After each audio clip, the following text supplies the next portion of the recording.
গতকাল হালি শহরে আমি উপস্থিত ছিলাম।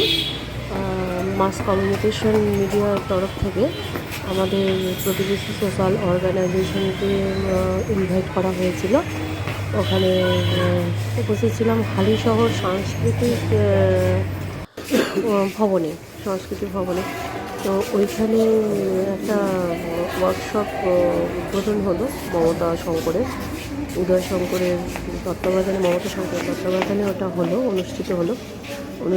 অনুষ্ঠানটা খুবই ভালো ছিল, ভীষণ সুন্দর একটা অনুষ্ঠান হয়েছে এবং আমাদের ইনভাইট করার জন্য দেবাশিস স্যারকে অসংখ্য ধন্যবাদ। ওখানে আমি উপস্থিত ছিলাম।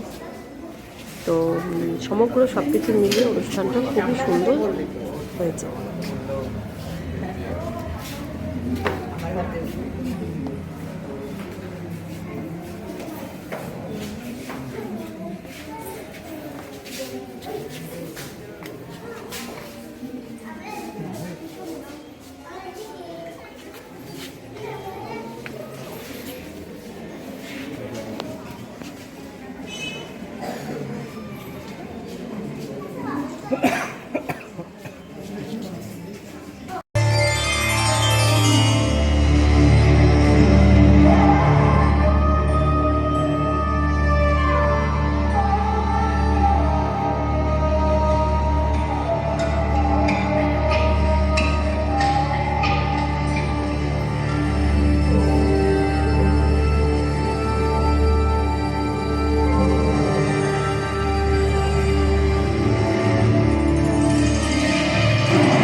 ও আমার দীর্ঘদিনের বন্ধু। আমার নাতনি ওকে বলে গার্লফ্রেন্ড, আমার গার্লফ্রেন্ড।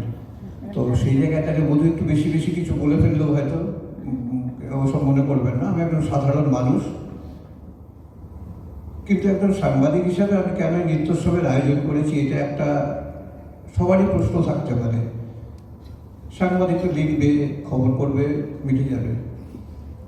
কিন্তু ঘটনাচক্রে হয়েছে কি, দেখা যায় আমি কোনো একজন নৃত্যশিল্পীর অনুষ্ঠান খবর করতে গেছি, গিয়ে দেখলাম সেই নৃত্যশিল্পীর অভিভাবক আর তার পরিচিতরা ছাড়া কেউ সেখানে আসে না। আবার আর একজনের শিল্পীর ক্ষেত্রেও তাই, তার স্কুলের ছাত্রছাত্রী আর গার্জেন তাছাড়া কেউ নেই। তখন থেকে আমার খুব মনে হতো যে যদি সব শিল্পীকে একটা জায়গায় এনে, যেমন অরূপদা কি ভাবছে নাচ নিয়ে, বা সন্ধ্যা দিকে নাচ নিয়ে ভাবছে, বা অন্য কেউ যেটা নাচ নিয়ে ভাবছে, সেই ভাবনাটা যাতে বিনিময়টা হতে পারে, সেই জন্য প্রথম বছর আমি শুরু করলাম। দিদিকে প্রথম আমি আমন্ত্রণ জানিয়েছিলাম, কিন্তু দিদি এসে উঠতে পারেননি। কিন্তু দিদি মেসেজ পাঠিয়েছে, লিখিত মৌখিক সবই। কথা দিয়েছিলেন দিদি আসবেন, দিদি এসেছেন। আজকে আমার সেই স্বপ্নটা খুব সফল হয়েছে বলে আমার মনে হচ্ছে। এবং লেডিস ফার্স্ট অলওয়েজ সারা জীবন তোমাকে এগিয়ে দিয়েছে।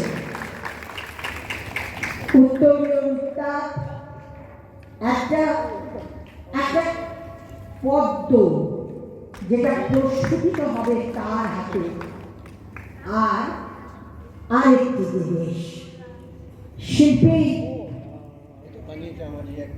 শিল্পী নিজেই এসছেন এই সময়টাকে তার জীবনের একটি শ্রেষ্ঠতম সময় করে রাখার জন্য। তিনি চলেছেন 1197 সাড়া দিতে মাস মিডিয়া কমিউনিকেশনের তরফ থেকে এখানে এসে সত্যি কি জানি কেন জানি না অনেক জায়গায় যাই, কিন্তু সব জায়গায় মনটা এরকম একটা কি বলবো, একটা শান্তির ছোঁয়া পাই না। এখানে যেন পাচ্ছি। আমি দেখতে পাচ্ছি যে সত্যি মানুষজন অনেক কম, এখানে অনেক কম মানুষ এসছেন। কিন্তু আমি বলবো, আমার বাবা একবার বলেছিলেন, আমাদের একবার বাবার নাচের প্রোগ্রাম হচ্ছিল, আর সেখানে সেই দিন কোনো একটা কারণে লোক একটু কম হয়েছিল। তো আর্টিস্টদের যারা নাচছিলেন তাদের মধ্যে কেউ একটা হয়তো বাবার কানে গেছিল, যে সে বলছেন যে ভালো লাগছে না, আজকে লোক কম, ভালো লাগছে না। বাবা শোয়ের শেষে সবাইকে স্টেজে ডেকে, প্রত্যেক আর্টিস্টকে স্টেজে ডেকে বললেন যে এটা যে কত অন্যায়, তোমার এই কথাটা যে কত অন্যায়, তুমি প্রতিজ্ঞা করো যে এই কথাটা তুমি আর কোনোদিন বলবে না। যদি একজন মানুষও আসে অডিটোরিয়ামে, যদি একজন মানুষও থাকে, তাহলে তার জন্য শোটা দেবে।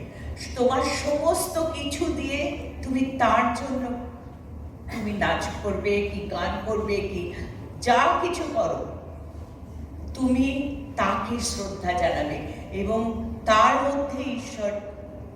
মানে আমি যেরকম আমাদের প্রত্যেক প্রোগ্রামের আগে আমি সব ছেলে মেয়েদের হাত ধরে একটাই কথা বলি, যে যে যাকে মানো, যাকে বিশ্বাস করো, মনে করো যে তাকে খুশি করতে হবে।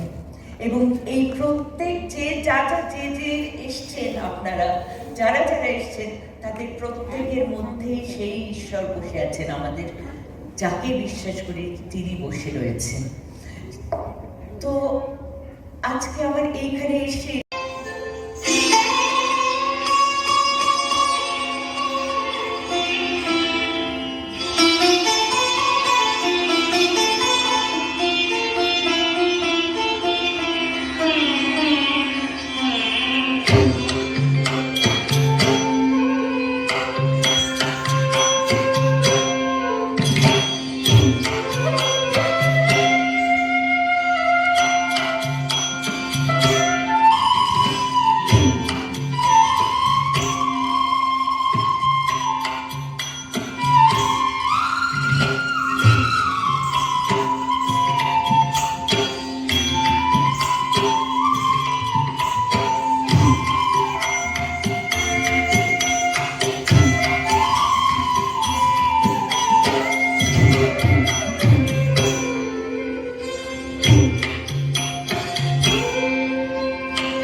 पुष्पा